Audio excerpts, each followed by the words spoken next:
18. Keberadaan ginjal lainnya.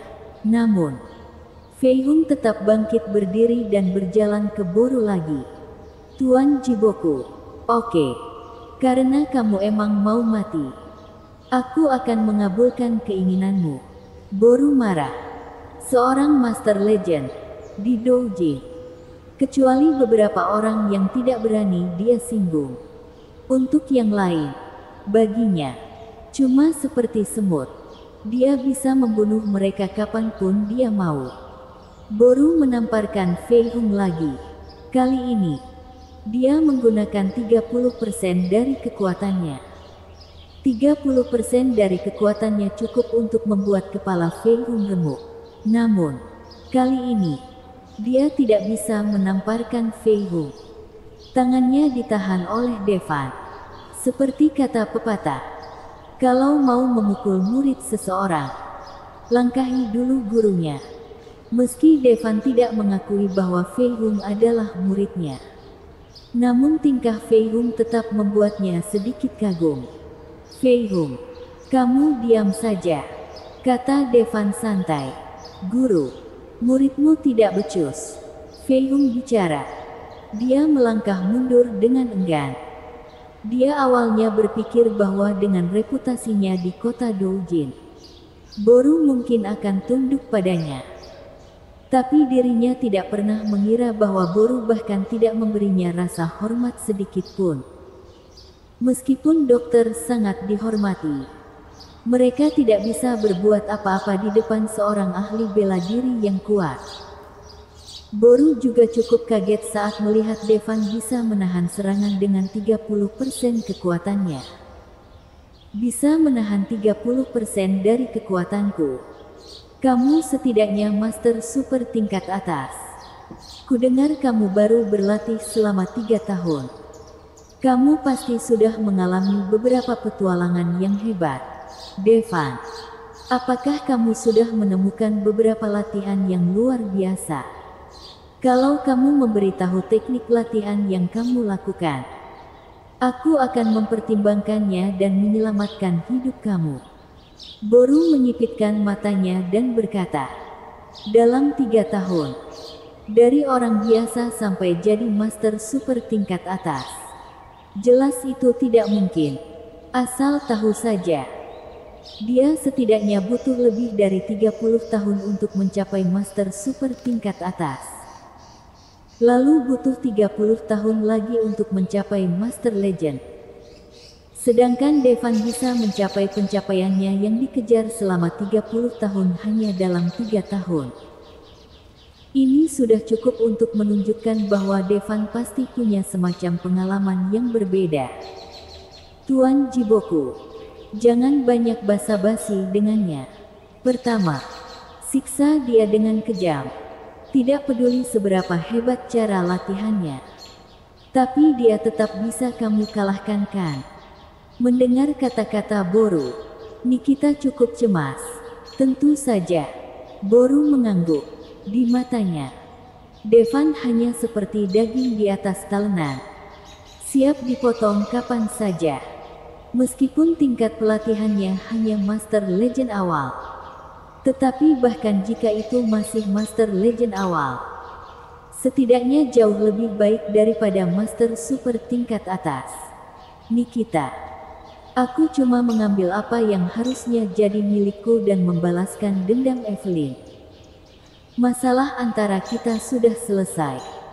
Tapi kamu masih mau cari masalah lagi denganku. Kalau orangmu ini tidak bisa mengalahkanku, maka aku akan mengambil satu tanganmu, kata Devan santai. Hehe, Devan, kamu masih saja keras kepala saat sudah mau mati. Tuan Jiboku, tolong segera ambil tindakan untuk menghajar pria sombong ini, kata Nikita. Devan menggelengkan kepalanya ketika mendengar kalimat Nikita barusan. Nikita, kuharap kamu tidak menyesali perbuatanmu ini. Aku tidak akan pernah menyesal akan apapun dalam hidupku. Devan, kamu cuma seorang pecundang. Bahkan kalau kamu sekarang seorang ahli bela diri, kamu akan tetap jadi pecundang. Aku akan selalu jadi wanita yang tidak bisa kamu dapatkan." Nikita berteriak penuh emosi. Kebenciannya pada Devan sudah mencapai puncaknya. Karena meski dia mengambil ginjal Devan dan mentransplantasikannya kembali, matanya akan tetap buta selamanya. "Bocah, aku sudah memberimu kesempatan, tapi kamu tidak menghargainya. Kalau gitu akan kubuat kamu menyesal." Boru melangkah maju, langsung muncul di depan Devan yang jaraknya beberapa hanya meter. Mengangkat tangannya dan menangkap tangan Devan, ingin mematahkan tangan Devan. Dengan kekuatan Master Legend, tangan Devan bisa dengan mudah dipatahkan. Namun, dia sudah memutarnya dengan keras beberapa kali. Tapi tangan Devan tidak bergerak sama sekali. Saat ini, Boru akhirnya sadar kalau ada yang tidak beres. Tapi, semua itu sudah terlambat. Devan tersenyum, memperlihatkan barisan gigi putihnya. Pada saat berikutnya, Devan memukul dada Boru dengan telapak tangannya. Boru langsung merasa seperti ditabrak kereta api. Dia mundur beberapa langkah, lalu jatuh ke lantai dengan keras. Dibunuh begitu saja. Melihat pemandangan ini, mata semua orang terbelalak. Seorang Master Legend yang kuat langsung dibunuh oleh Devan. Apa ini benar? Dalam 3 tahun, sudah bisa langsung membunuh Master Legend. Bukankah itu terlalu menakutkan? Namun, mendengar suara Boru yang jatuh, Nikita mengira Devan yang sudah kalah. Dia langsung tertawa terbahak-bahak dan berkata, "Hahaha. Devan, sekarang kamu tahu betapa kuatnya Tuan Jiboku. Tapi percuma kalau kamu memohon belas kasihan sekarang." Mendengar emosi Nikita, Devan tersenyum menawan dan berkata, "Dia memang cukup kuat. Aku bahkan tidak bisa menahan serangannya." "Tentu saja. Tuan Jiboku adalah Master Legend. Bagaimana mungkin kamu bisa menahan serangannya?" Nikita baru saja selesai bicara, tapi tiba-tiba sadar kalau ada yang tidak beres. Karena nada bicara Devan barusan tidak terdengar seperti sedang terluka. Apalagi suaranya tidak berasal dari bawah. Jadi bukan Devan yang kalah. Apa yang sudah terjadi? Nikita tidak bisa melihat. Jadi dia hanya bisa bertanya pada orang lain. "Tuan Jiboku, Tuan Jiboku, dia dibunuh oleh Devan," kata Daniel gemetar. "Hah? Apa?" Nikita terkejut. Boru adalah Master Legend. Tapi dirinya bahkan tidak dengar suara pertarungan sebelum Boru dibunuh. Bukankah itu berarti Boru langsung dibunuh oleh Devan?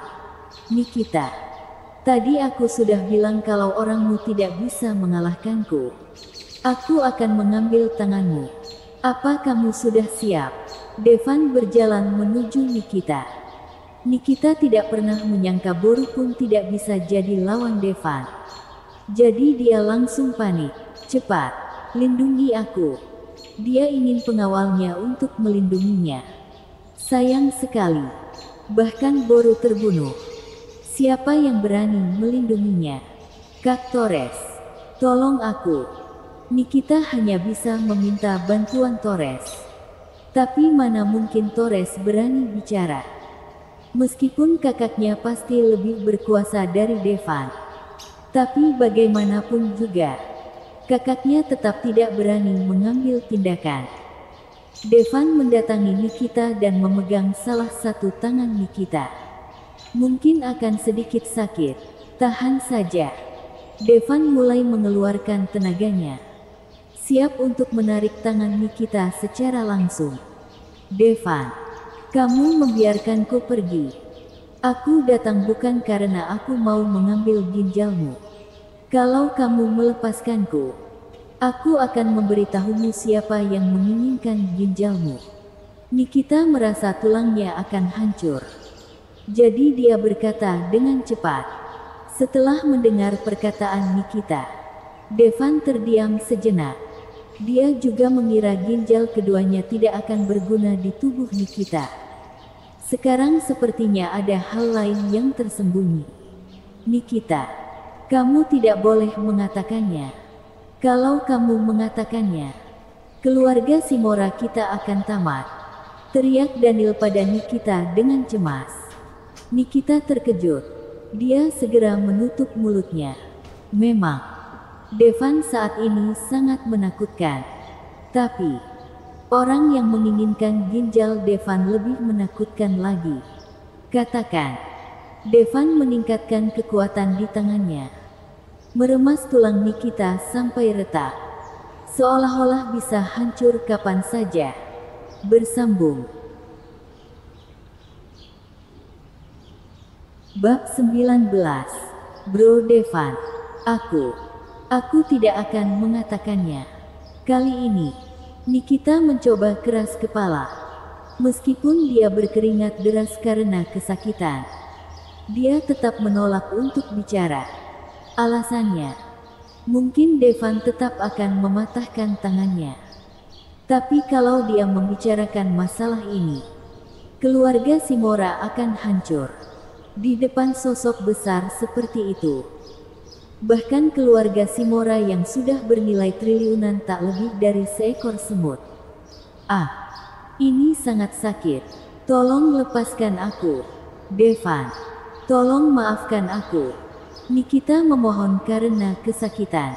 Memaafkan kamu. Kalau aku yang kalah hari ini, maukah kamu memaafkanku? Melihat wanita yang pernah memperlakukan dirinya seperti anjing ini, Devan tidak menunjukkan belas kasihan. Kalau dirinya bukan tandingan buruh hari ini, takutnya saat ini, Devan yang akan diburu untuk diambil ginjalnya seperti 3 tahun lalu. Tapi dia tidak berniat menyiksa Nikita lagi. Puff. Dengan gerakan tangannya, Devan menarik salah satu tangan Nikita. Dia menepati janjinya. Kalau sudah bilang akan mengambil tangan Nikita, Devan pasti akan mengambilnya. Arg. Nikita menjerit sampai akhirnya pingsan. Devan mengabaikan Nikita. Sebaliknya, dia menarik kerah Daniel, mengangkatnya. Berkata dengan nada serius Daniel, "Katakan padaku, kemana perginya ginjalku yang lain?" Devan, biarpun kamu membunuhku, aku tidak akan memberitahumu. Meskipun Daniel sangat takut, dia tetap berkata demikian. Membunuhmu, itu terlalu baik untukmu. Aku ingin kamu dan Nikita merasakan kehidupan seperti Kakstansa 3 tahun terakhir ini. Devan melempar Daniel ke lantai. Melihat kejadian tersebut, Torres segera pergi bersama anggotanya. Devan saat ini jelas bukan sesuatu yang bisa dia tangani. Lebih baik menunggu kakaknya kembali dulu sebelum berurusan dengan Devan. Devan juga tidak berusaha menghentikannya. Sebaiknya Torres tidak cari masalah. Kalau tidak, Devan juga tidak keberatan untuk membunuh Torres. Devan berjalan ke arah luar perumahan. Saat dia sedang berjalan, seseorang tiba-tiba memanggil namanya. Devan. Devan menoleh.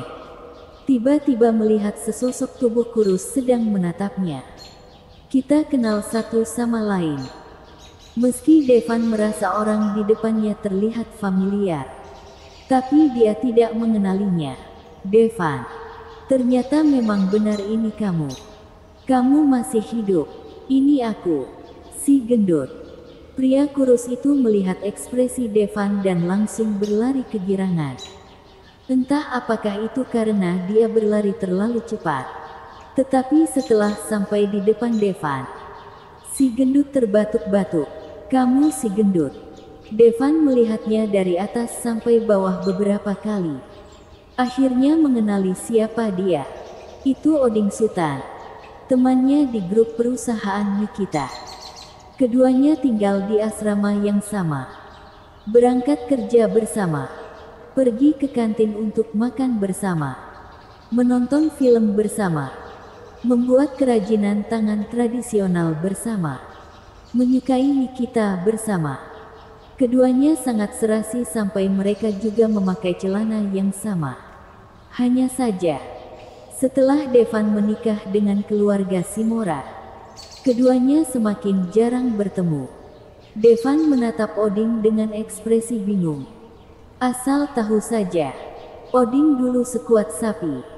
Tingginya 1,85 meter. Beratnya lebih dari 100 kg. Kondisinya sangat bugar. Tapi sekarang, dia setipis ranting kayu. Seolah hembusan angin bisa meniupnya kapan saja. Apalagi setelah berlari kurang dari 10 meter. Dia sudah kehabisan napas.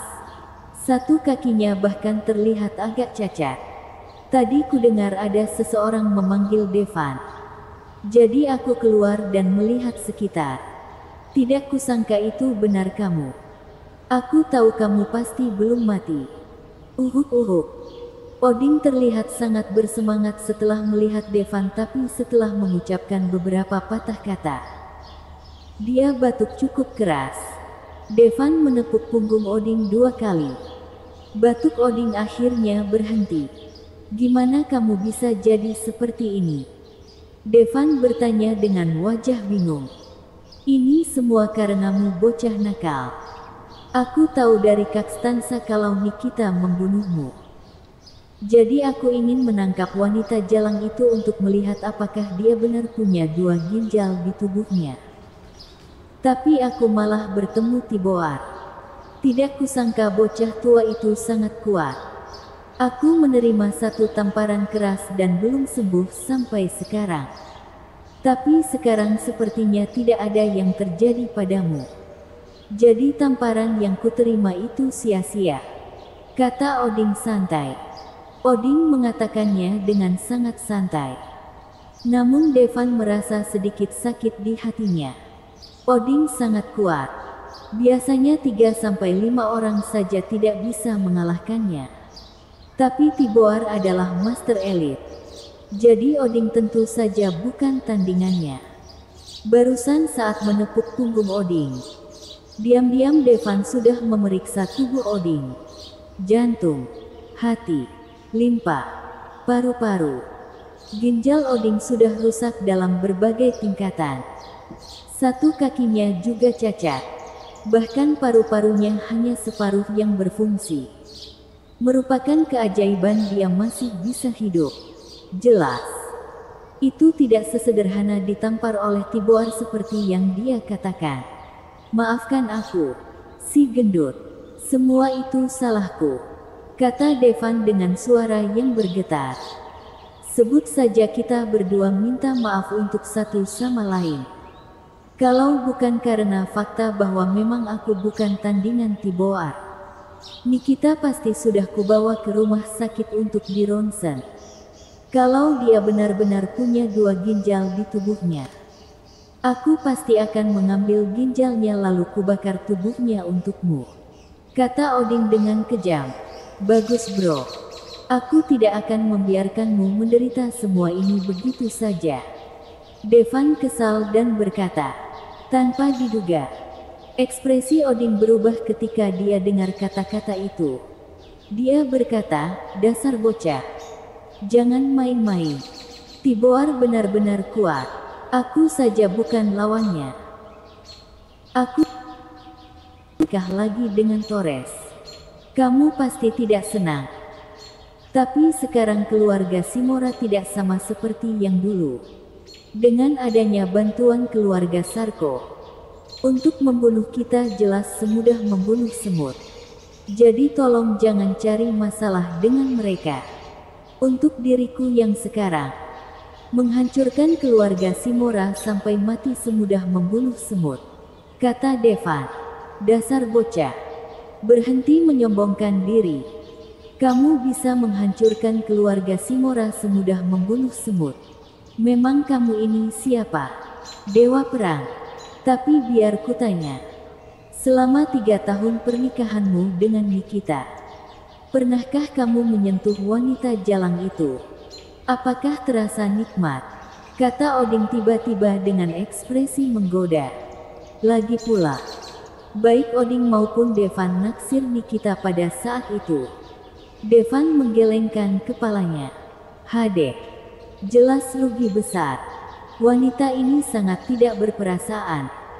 Kamu sudah mendonorkan ginjal untuknya, tapi dia tidak membiarkanmu menyentuhnya.